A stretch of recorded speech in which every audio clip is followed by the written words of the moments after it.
Christmas Island, known to the outside world for its extraordinary natural phenomenon. Every year, around 40 million red crabs emerge from the tropical forest and move toward the coast. They do not move randomly, but in a massive, directed line, creating what can only be described as a living red carpet that covers everything. They climb steep cliffs, cross highways, pass through gardens, and finally flood the beaches in a colossal parade driven by ancient instincts. This migration is not a random occurrence. Its timing is precisely regulated by the rhythms of nature. The main trigger is the first rains of the wet season, which usually arrive in October or November, and sometimes as late as December. The increased humidity allows the crabs, which breathe with gills and must keep their bodies moist, to travel long distances without drying out. But the more exact trigger is the lunar cycle. This means the crabs possess an extraordinary internal biological clock that synchronizes their journey, so they arrive at the beach exactly in time to spawn. The release of eggs always happens before dawn, when the tide begins to recede during the last quarter of the moon. Somehow, they know precisely when to leave their burrows in the forest highlands to keep their appointment with the moon and the tides. If the rains come early, they march slowly, stopping to eat and drink along the way. But if the rains arrive closer to the ideal dates, they move quickly without stopping, yet beyond the awe-inspiring crab migration. Christmas Island also offers a very different story of life. Located about 350 kilometers south of Java and around 150 kilometers northwest of the nearest Australian mainland town, Christmas Island, though geographically closer to Indonesia, is part of Australia, and uniquely, while administratively under Australian sovereignty, geographically and culturally the island stands at a crossroads between the Malay world and the Western world, an irony that makes it fascinating, yet also marginalized. Christmas Island covers only about 135 square kilometers, but its small size does not diminish its charm. Few places in the world can match Christmas Island in terms of biodiversity. Even more interesting is the diversity of its people. Those who came from various backgrounds brought with them their religions, languages, and cultures, blending into a small society full of tolerance.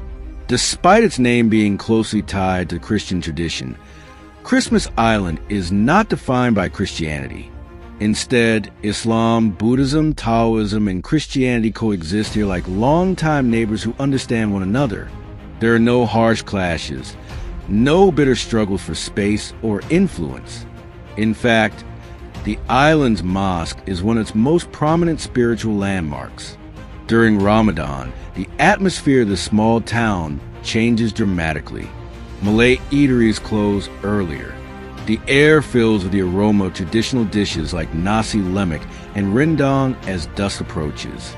Meanwhile, non-Muslim residents show respect, and sometimes even join the communal breaking of the fast.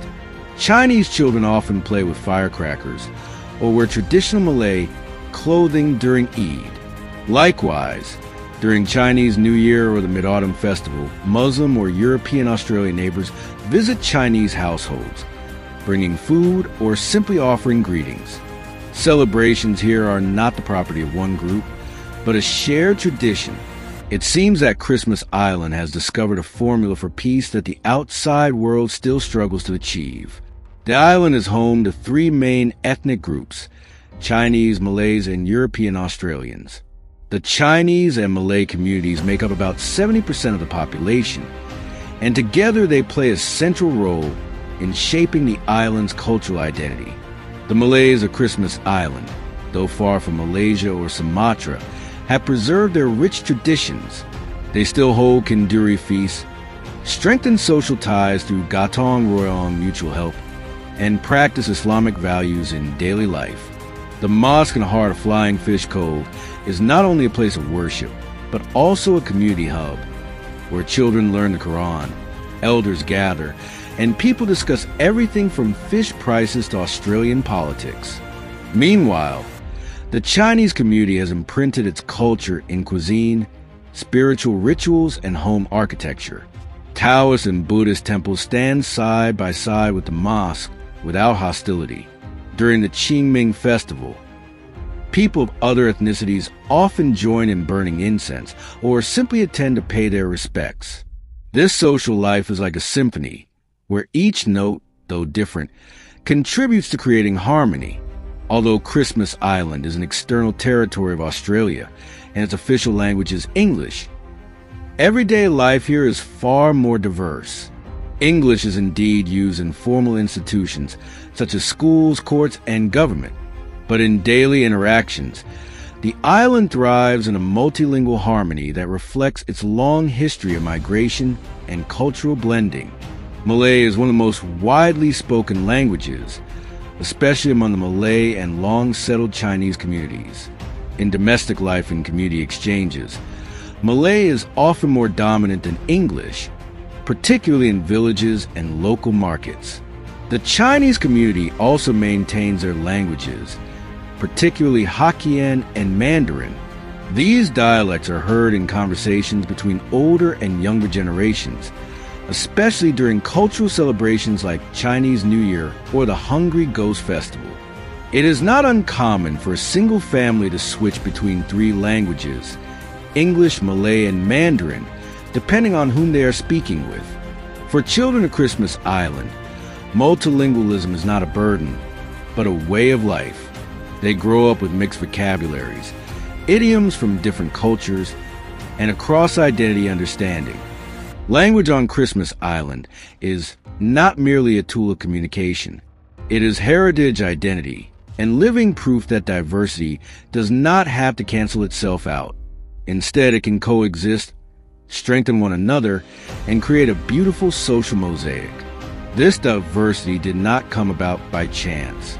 Long before the red wave of crabs captured the world's attention, another wave, driven by colonial greed and ambition, had already shaped the destiny of this island. The human history of Christmas Island is not a tale of romantic exploration, but a story carved in phosphate dust and the sweat of forced laborers, which ultimately gave birth, almost by accident, to one of the world's most unique societies.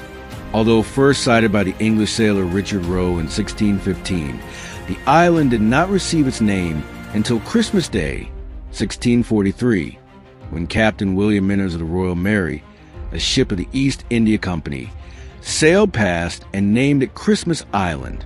For more than 2 centuries after, the island remained a remote dot on the map. The English explorer William Dampier landed in 1688 and confirmed it was uninhabited, a blank canvas awaiting history's brush.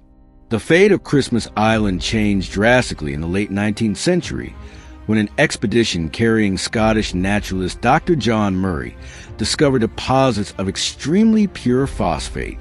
Phosphate, formed from centuries of bird guano reacting with limestone, was a vital component of fertilizer, highly sought after during the agricultural revolution. This discovery of white gold quickly caught the attention of the British Empire. At John Murray's urging, Britain officially annexed Christmas Island on June 6, 1888, to secure this valuable resource.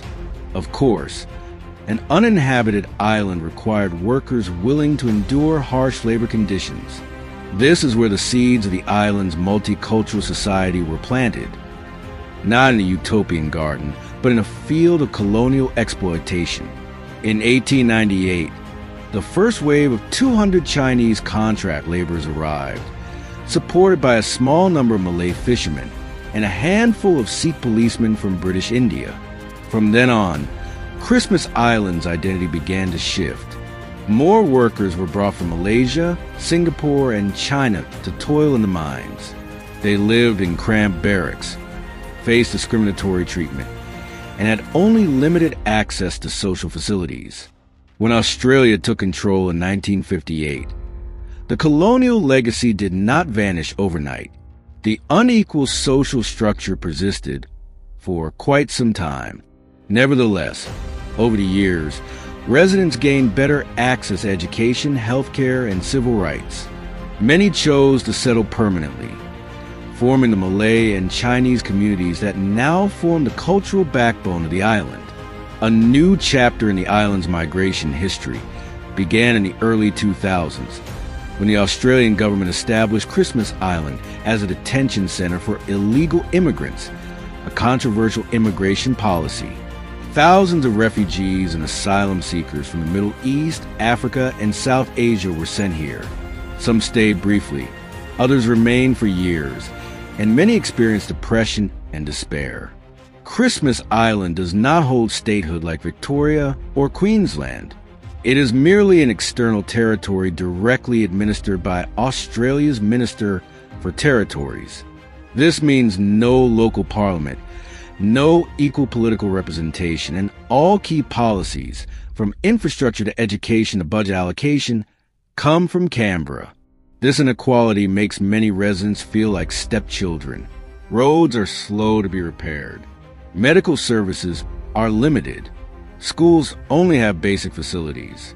Even when residents want to voice concerns or objections to the immigration detention policies on their island, their voices are often ignored.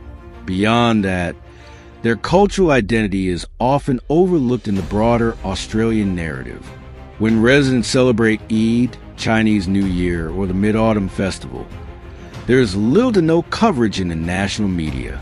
When they speak Malay or Hokkien, they are seen as outsiders by mainland Australians. As a result, a sense of displacement arises among the people. They are not fully Australian, but also not entirely Asian. Some describe it as a silent identity crisis. There are no rebellions, no massive protests, only a long silence and dreams deferred.